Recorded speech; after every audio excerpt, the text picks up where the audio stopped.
नमस्कार साथियों, मैं राजेश राज। हमारे Facebook page Rajesh Raj Kabir news में आप सभी का स्वागत है। साथियों, जैसे कि आपने देखा है, मैंने जो है लाइव का टाइटल बनाया है जातिवाद और अपराध। तो आप सभी जानते हैं कि वर्तमान में जो है चल क्या रहा है उत्तर प्रदेश में।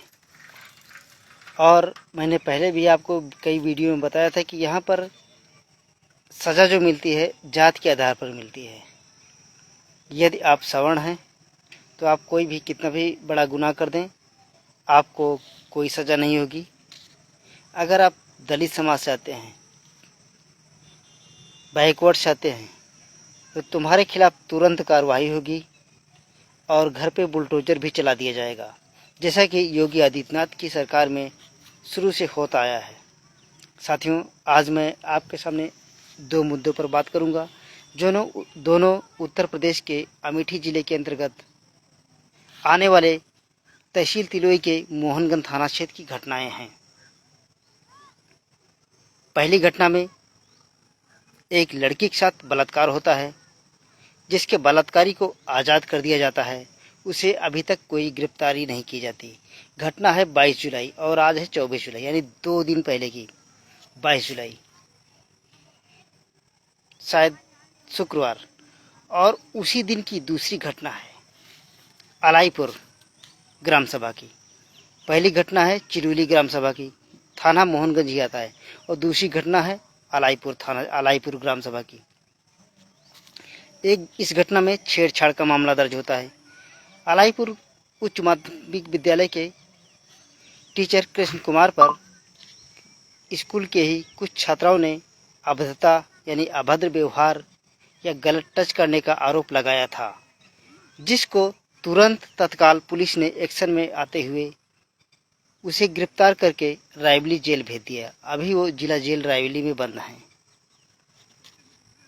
क्योंकि मामला है दलित और सवर्ण का। आपको मैं बता दूं कि रामकृष्ण जो हैं ये कोरी बिरादरी के अंतर्गत आते हैं। इनका घर उदयपुर प्रतापगढ़ जिले में पड़ता है और वर्तमान में ये रायबली जिले में जो है अपना मकान है इनका, और वहीं पे ये रहते थे, वहीं से अप डाउन करते थे। मैं आपको बता दूं कि रामकृष्ण कोरी जो हैं इनकी ज्वाइनिंग 2007 में अलाईपुर में हुई थी। ये जहाँ पर 2007 से आज तक पढ़ा रहे थे, आज है 2023 चल रहा है। कम से कम इनको 10-15 साल या 16-17 साल जो भी हो गए हों, मैंने काउंटिंग नहीं किया, इतने दिन से ये पढ़ा रहे हैं और आज तक किसी भी लड़की के साथ गलत व्यवहार नहीं किया, किसी भी छात्रा के साथ गलत व्यवहार नहीं किया। वहीं पर जब मैं वहाँ पे गया ग्राउंड स्तर पे मैंने जांच पड़ताल किया, तो लोगों से मैंने पाया कि जो टीचर थे रामकृष्ण, ये टाइम के पंचुअल थे। ये समय पर स्कूल आते थे और समय से ही स्कूल जाते थे। और उसी स्कूल की इनकी जो अनुदेशिका हैं यानी सहायक टीचर हैं अंजू यादव, उनका काम है वो लेट में आती हैं, हमेशा मोबाइल में बिजी रहती हैं, जिसको लेकर अगर, क्योंकि ये हेडमास्टर थे रामकृष्ण, अगर उनको कुछ कहती थी तो उनको बुरा लगता था, लेट भी आती थी। इस प्रकार जो है एक साजिश के तहत जो है इनको फंसाया गया। और मैं आपको बता दूं कि इसके पहले कुछ दिन पहले जो एक मामला उठा था, मैं आज जो है रायबली गया था, कृष्ण कुमार के घर गया था, उनकी मिसेज से हमारी मुलाकात भी हुई। हालांकि उस दिन भी मैं स्कूल गया था, जिस दिन की घटना है 22 जुलाई की। उस दिन भी मैं स्कूल गया था, हमारी भी टीचर से बात हुई थी रामकृष्ण से।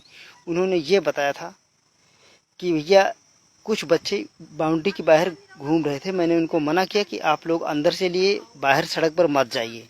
उसके बाद वापस आए, बच्चे बाहर घूम रहे थे। ये अभी की घटना नहीं है, ये पिछले सत्र यानी जुलाई की पहले जब स्कूल बंद हुआ था 1 महीने की, उसके पहले की पूर्व की घटना बताई जा रही है। कई महीने पुरानी घटना है। उसमें जो है दूसरी जो टीचर थी अंजू यादव, उन्होंने लड़कियों से कहा था कि आप जाके बाहर घूम आओ, हवा का बयार ले आओ बाहर से जाके। बाउंड्री के बाहर कुछ लड़कियां जाके पेड़ों के नीचे बैठी हुई थी। जब कृष्ण कुमार को पता चला कि देखा कि लड़कियां बाहर घूम रही, तो उन्होंने बच्चों को डांटा और कहा कि आप लोग अंदर जाइए। लेकिन वो लड़कियां अंदर तो गई, लेकिन कुछ देर बाद फिर वापस वहीं चली गई। दोबारा कृष्ण कुमार गए, उनके जो है सारी लड़कियों को, जिसमें से कुछ लड़कियों के हाथ पकड़ के उन्हें स्कूल के अंदर लाए। यही हुई लड़कियों को गलत टच। और उसके बाद उस समय कोई बात नहीं हुई। 5-6 महीने बाद, क्योंकि वहाँ के जो टीचर थे और उसमें कुछ पुरानी रंजिश भी पाया गया, जिसमें एमडीएम के भोजन को लेकर जो है, जो क्षेत्रीय हैं, दलाल हैं, जो नेता हैं संवर समाज के, उनको जो है चूसने को नहीं मिलता था, यानी कि बंदर बांट करने को नहीं मिलता था। इसलिए जो है इन लोगों ने टीचर के ऊपर गलत आरोप लगाया और उसे जो है बयानबाजी करवा के उसको साजिशों में का शिकार बना दिया। मैंने उन लड़कियों से भी बात किया था जिन लड़कियों ने इनके ऊपर आरोप लगाया है। उसी दिन स्कूल में मैंने उन लड़कियों से बात किया था, टीचर से भी, दोनों लोगों से बात की। टीचर ने ये बताया कि बच्चे बाहर घूम रहे थे, मैंने उनको बाउंड्री के अंदर और उन्होंने एक लिस्ट भी दिखाई थी, जिसका वीडियो मेरे पास है। वो वीडियो मैं नीचे कमेंट में डाल दूंगा, आप लोग देख सकते हैं। और उसके बाद जो है कुछ महिलाओं ने बताया, और उसी ग्राम सभा की मैंने कुछ लोगों से बात किया है, जिन्होंने ये भी बताया कि मेरे बच्चे इस विद्यालय में कई साल से पढ़ते थे और उनके साथ, हमारे बच्चों के साथ टीचर ने कभी गलत नहीं किया। हालांकि लोगों ने ये बताया कि टीचर समय पर आते थे और अच्छा पढ़ाते थे। पहले जब टीचर की ज्वाइनिंग हुई थी तो स्कूल में मात्र 40 बच्चे थे, लेकिन अब वर्तमान में 250-300 लगभग बच्चे हो चुके हैं, क्योंकि स्कूल में पढ़ाई होती है। ये स्कूल 6 से 8 तक है। और इस प्रकार जो है कई बच्चों से भी मैंने बात किया, उन्होंने ये बताया कि जो है हमारे साथ ऐसा कुछ नहीं हुआ। तो आखिर इन लोगों ने ऐसा साजिश क्यों किया? क्योंकि जानकारी हमको मिले कि एमडीएम के भोजन में जो क्षेत्रीय लोग हैं उनको हिस्सा नहीं मिल पाता, जिसको लेकर उनको एक साजिश बनाई गई। इसके पहले भी एक साजिश हुई थी। एक है राजेश्वरी सिंह, इसमें प्रिंसिपल थी पूर्व में, अब शायद वो नहीं है, क्योंकि वो प्रिंसिपल थी और सारा काम जो है ये रामकृष्ण करते थे। तो जो भी लोग आते थे इनके पास जाते थे। कई लोगों से उस प्रिंसिपल, महिला प्रिंसिपल जो राजेश्वरी सिंह थी, उसने आरोप भी लगाया था कि आप उनके पास क्यों जाते, हमारे पास क्यों नहीं आते। मामला इसमें यही पड़ता है कि जो रामकृष्ण हैं वो कोरी जाति के अंतर्गत आते हैं और वहाँ के जो क्षेत्रीय प्रधान वगैरह हैं वो सवर्ण जाति, ठाकुर जाति के अंतर्गत आते हैं। तो उनको कहने का मतलब है कि आप टीचर हो तो मैं प्रधान हूँ, प्रधान का मतलब प्रधानमंत्री, मैं प्रधान हूँ तो आप आइए हमारे पैर छूइए। लेकिन रामकृष्ण के अंदर ये गुलामी मंजूर नहीं थी, उन्हें किसी के सामने झुकना मंजूर नहीं था। इसलिए साजिश के तहत उनके ऊपर गलत आरोप लगाया गया। और ये जो राजेश्वरी सिंह थी, इनका घर था उत्तरपारा, और जो आरोप लगा रही महिला नाई बिरादरी के अंतर्गत है, वो भी उत्तरपारा की आती है और लड़की भी उसी गाँव की उत्तरपारा की ही आती है। 2005 में ये आरोप लगाया था कि ये टीचर जो है लड़कियों के साथ छेड़छाड़ करता है। उसने अपने गांव के कुछ लड़कों से बताया जो ठाकुर जाति के थे। उसके बाद वो जो है आए टीचर को मारने के लिए, लेकिन वही ग्राम सभा अलाईपुर के कुछ आदमी आ गए थे। उन्होंने कहा कि क्यों टीचर को परेशान कर रहे हो, तो उन्होंने बताया कि लड़कियों के साथ छेड़छाड़ करता है। जब ग्रामीणों ने कहा कि किस लड़की के साथ छेड़छाड़ किया, उसको बुला के लाओ सामने, कहे हमारे सामने, तो ये लोग नहीं तो तुम पुलिस को फ़ोन करेंगे, तब वो लड़के भाग गए। उसके बाद मामला पड़ा रहा। लेकिन ये पुरानी रंजिश के चलते किस प्रकार टीचर का ऊपर आरोप लगाया जाता छेड़छाड़ का, आज वो टीचर जेल में है, रायबरेली जिला जेल में, क्योंकि वो दलित है। सिर्फ छेड़छाड़ के मामले में मोहनगंज पुलिस ने उसे तत्काल जिला जेल भेज दिया।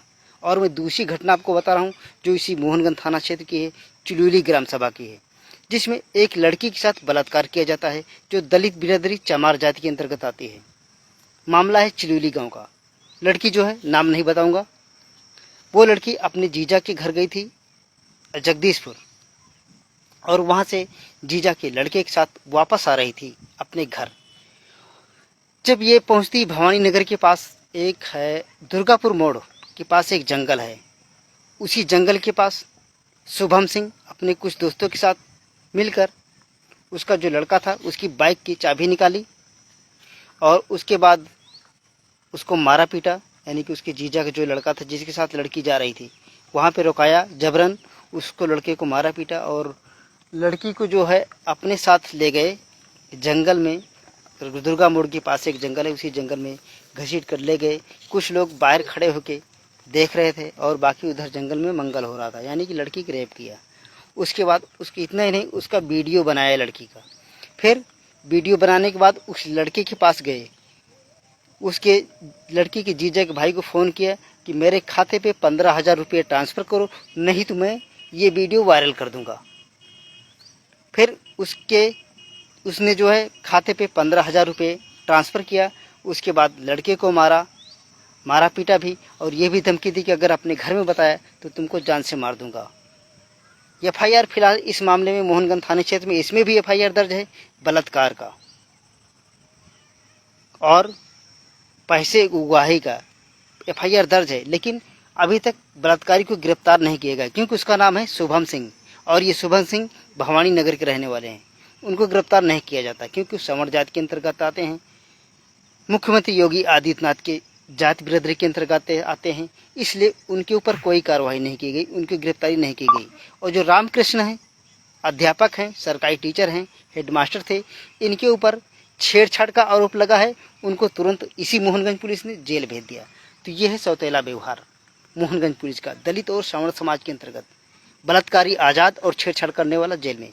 और जो भी गलत आरोप लगाए गए थे, आरोप सत्य भी नहीं है, सिर्फ टीचर को एक साजिश के तहत फंसाया गया है क्योंकि एमडीएम के भोजन में क्षेत्रीय लोगों को पैसा नहीं मिलता था। और मैं आपको बता दूं, जो अलाईपुर विद्यालय है, प्राथमिक विद्यालय, यहाँ के जो भी क्षेत्रीय विद्यालय हैं उनका हब है, यानी मुख्य है। जो कुछ होता है वहीं से होकर आता है, यानी मेन ब्रांच अलाईपुर है। जैसे आप धनवा ले लीजिए, ये पूरे दूंदी ले लीजिए, कोटवा ले लीजिए, और इधर उत्तरपारा ले लीजिए, जो भी अलाईपुर में एक प्राथमिक विद्यालय है। इसके पहले जो है रामकृष्ण की ज्वाइनिंग प्राथमिक विद्यालय अलाईपुर में थी 2007 में। 2007 से आज तक ये पढ़ा रहे थे। इसके पहले किसी भी लड़की के साथ गलत नहीं किया। और आज स्कूल की जो महिलाएं हैं बयान दे रहे हैं कि हमारी लड़की की अंडरवियर में, चड्ढी में हाथ डालता है मास्टर, कभी बनियान में हाथ डालता है। ऐसे ऐसे टीचर पर आरोप लगाए जाते हैं और उसको जो है जेल भेज दिया जाता है साजिश के तहत, क्योंकि उसे सवर्णों के सामने झुकना पसंद नहीं था। और वो कहते थे कि तुम मेरे सामने झुको तब तो ठीक है, नहीं तो तुमको यहाँ जीने नहीं दूंगा।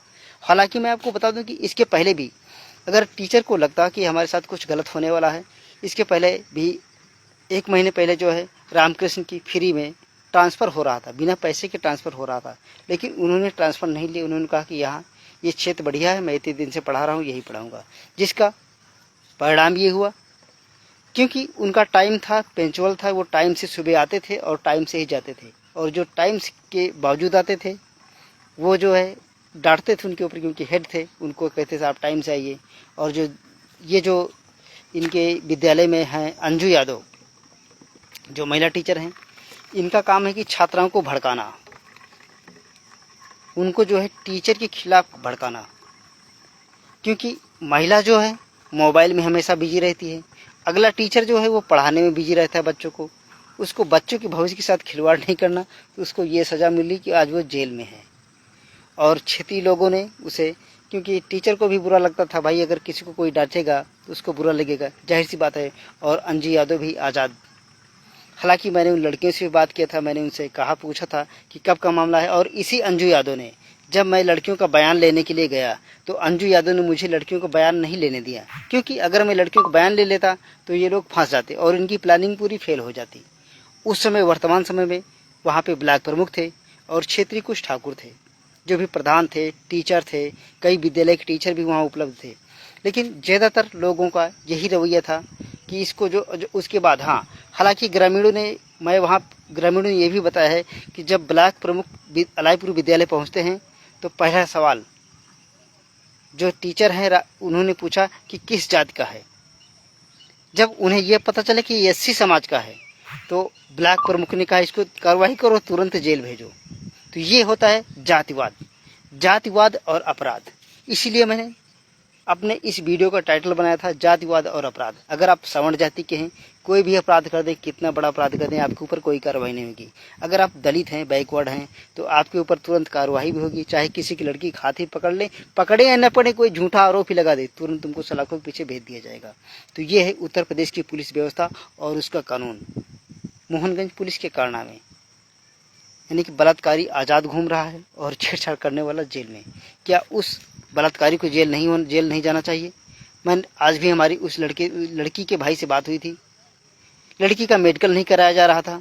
कल जो लड़की का मेडिकल हो चुका था और आज उसका एक्सरे होना था। शायद एक्सरे हुआ या नहीं, क्योंकि अभी हमारी उन लोगों से संपर्क नहीं हो पाई।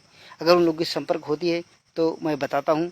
बाकी आप लोग खुद देख रहे हैं कि वर्तमान में चल क्या रहा है। साथियों, यदि आपको ये वीडियो अच्छी लगती है तो हम इस वीडियो को ज़्यादा से ज़्यादा शेयर करें और लोगों की आवाज़ को बुलंद करें, लोगों की आवाज़ दबने न पाए, क्योंकि इसमें वर्तमान सरकार ऐसी चल रही है कि वो तुम्हें दबाने का प्रयास करेगी, क्योंकि आप आगे मत बढ़िए। वैसे तो आजकल के ज़माने में जब से भाजपा सरकार 2014 से आई है, कोई सरकारी नौकरी निकली नहीं है, लेकिन जो सरकारी सर्विस में हैं पहले से, उनको भी क्षेत्रीय लोग जो है, जो सवर्ण समाज के लोग हैं, क्योंकि हमारे देश में पहले भी गुलामों के गुलाम थे, आज भी हैं। आप लोग जिनके गुलाम थे, क्योंकि पहले हमारे समाज के लोग सवर्ण समाज के लोगों की गुलामी करते थे और आज पढ़ लिख लिए हैं तो अपने नौकरी कर रहे हैं, टीचर हैं, मास्टर हैं, इंजीनियर हैं, डॉक्टर हैं। तो ये उन लोगों को गंवारा नहीं जाता, उन लोगों को शोभा नहीं देता कि आज जो छोटी समाज के व्यक्ति हमसे ऊपर है। यही बात हुई थी। उस गांव के जो प्रधान हैं वो कहते हैं कि जो है आप हमारे पास आइए, हमारे पास झुकिए, क्योंकि मैं प्रधान हूँ, प्रधानमंत्री। प्रधान का मतलब प्रधानमंत्री। आप टीचर हैं, हेड मास्टर हैं, प्रिंसिपल हैं, डॉक्टर, कुछ भी हो, लेकिन मैं इस गांव का ठाकुर हूँ, मैं प्रधान हूँ, तो तुम्हें मेरे सामने झुकना पड़ेगा, तभी आप विद्यालय में भेजेंगे, नहीं साजिश के दौरान तुम्हें जेल में भेज दूंगा। तो वर्तमान में ये चल रहा है। बाकी आप लोग खुद समझदार हैं। फिर मिलते हैं नेक्स्ट घटना में, तब तक के लिए गुड बाय। यदि आप लोगों को वीडियो अच्छी लगी हो तो शेयर करें। जय भीम, जय संविधान।